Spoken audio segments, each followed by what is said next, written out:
Hello guys and welcome back to my YouTube channel. If you're new to my channel, hello and welcome to my channel. My name is Summer. So one of you left me a comment about this story, so I decided to go check it out. I saw it on this website. It says PM News about what the mother of the guy had to say, and at the same time I also saw it on Linda Ikeji, where she narrated the whole story. So let me just read out this. I'm going to read it exactly how it is on the news. And this one says, this guy they say is a billionaire, and he by the name Usifo Ataga. They said he's CEO of Super TV. So let me read this. It said, Sylvia Ataga, mother of Micheal Usifo Ataga, the CEO of Super TV, took to Facebook on 17th June to celebrate the 50th birthday of her son. And then it says, happy golden birthday to my son Usifo, my son who gives me joy. May the rest of your life remain golden and all your lines fall in place. You are loved beyond measures, and my prayer for you today is that God will take control of all your endeavors. The son who makes me happy. Congratulations on this milestone of God's blessings always. And then he says, however, unknown to her, she was celebrating a son who had already departed to the great beyond. She was celebrating a son who has brought her great pain and sorrow in her old age. It was on the same 17th June in Lagos that the body of Usifo was found in an Airbnb facility, a vacation rental in Lekki 1. And then he says, Sylvia was asked to verify the grim news by one of her followers. Yes, she replied. True, I was not aware of his demise when I posted this. This is the same Usifo.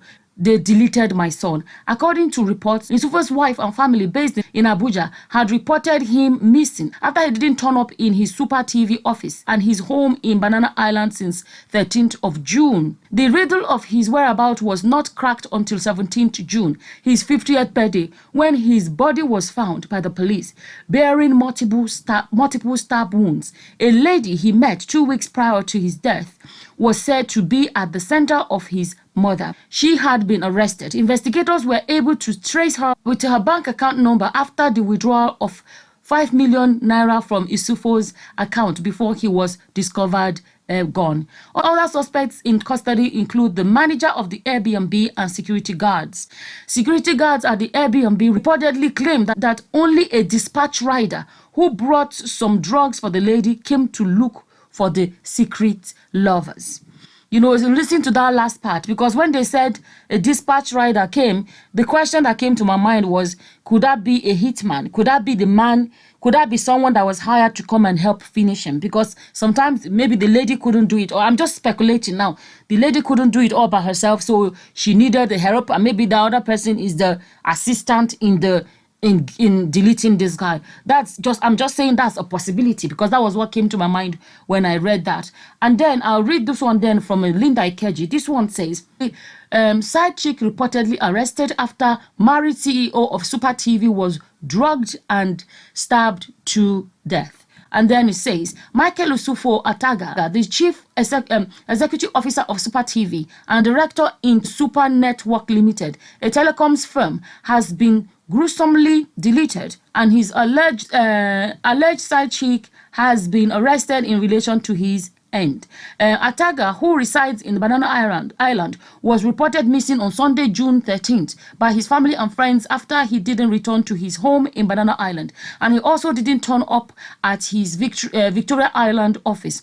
All effort to reach Ataga, who would have turned 50 years old on June 18th, proved abortive, and this caused distress to his wife and children who live in Abuja. Unfortunately, his lifeless body was found on Friday morning, June 18th, in a flat in Lekki Phase 1 with multiple stab wounds, according to the Street Journal. Several withdrawals had been made from his account by then. Ataga, who is married to a manager in Nigerian National Petroleum Corporation, NNPC, is said to have met the side chick about 2 weeks ago, and they began a relationship. To avoid nosy neighbors, Ataga allegedly decided to rent Airbnb in Lekki, Lagos, where they both checked into before the unfortunate incident, the publication reports.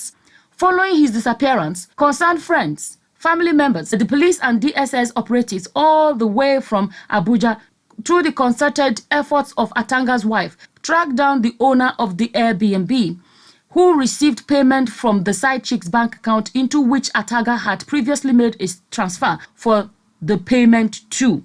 The apartment was broken into, and that was where Ataga was found dead with multiple stab wounds in his neck, chest, and thigh. 5 million naira had been withdrawn from his account before he was deleted. The side chick, who was last seen on Tuesday, June 15, when the murder happened, was equally tracked down and arrested alongside the owner of the Airbnb.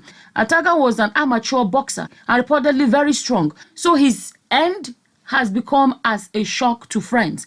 Also, after the side chick left the apartment following Ataga's gruesome death, money began to disappear from Ataga's GTB account. The withdrawals only stopped when an email asked for a change in his account details. With this, GT Bank put an embargo on the account to prevent any further withdrawals. The mistress is reportedly a prime suspect in Ataga's murder, as security guards at the rental confirmed that no third party had visited the lovers besides a dispatch rider who made a delivery.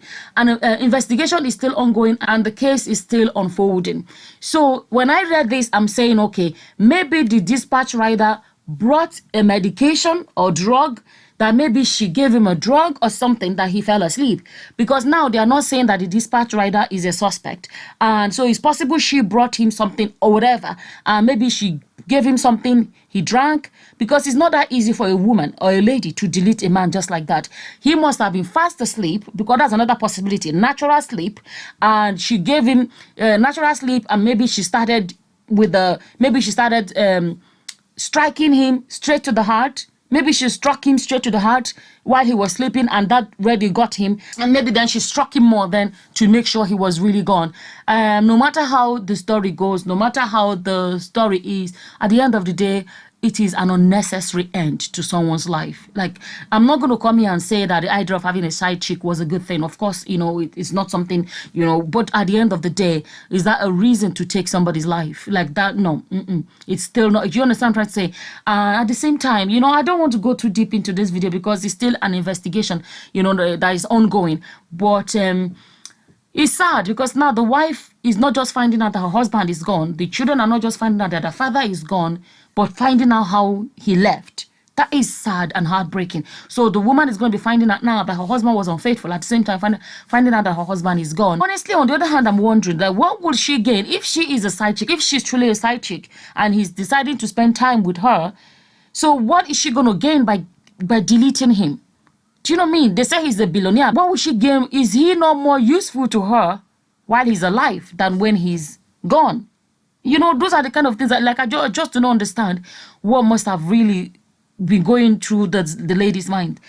I don't know. I saw that story. Like I said, it's still a new story, still breaking and still spreading. It is sad no matter how you look at it. I think it's that kind of a video where I would kind of like want to know more about this story before I will say anything more. But at the end of the day, I really pray for the family, his mother, his wife and children, and family and friends, the strength to bear this loss, because it's sad. It's really sad. It's really, really sad.